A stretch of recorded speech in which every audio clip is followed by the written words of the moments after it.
Assembly নিয়ে আমি খবর পেলাম মুখ্যমন্ত্রী তো নাকি চলে যাচ্ছেন দিল্লিতে। যখন রাজ্যের মানুষ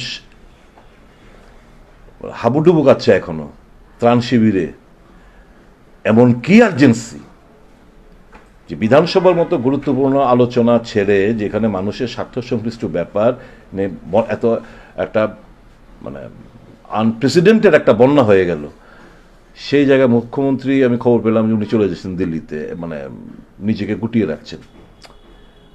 ভয় পেয়ে চলে যাচ্ছেন কিনা আমি জানি না। এমন কি গুরুত্বপূর্ণ কাজ বলতে পারতেন, মেরা असेंबली शुरू हो रहा है फ्लड का सिचुएशन है, मैं आ नहीं पाऊंगा या मैं किसी और को भेज रहा हूं। মুখ্যমন্ত্রী থাকাটা অত্যন্ত জরুরি।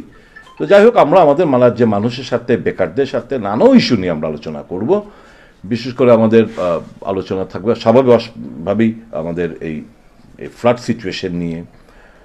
দ্বিতীয়, বেকারত্বের জ্বালা নিয়ে অবশ্যই আমাদের কথা আমরা বলবো। পাশাপাশি বিভিন্ন যে এই দাঙ্গা ফাঙ্গা হচ্ছে বলুন, আপনার মূর্তি ভাঙা নিয়ে বলুন, গন্ডা ছড়াতে বলুন, বিভিন্ন জায়গায় যে ঘটনাগুলো ইদানিং ললেসনেস সারা রাজ্য জুড়ে, এই নিয়ে তো নিশ্চয়ই আমরা কথাবার্তা বলার চেষ্টা করব।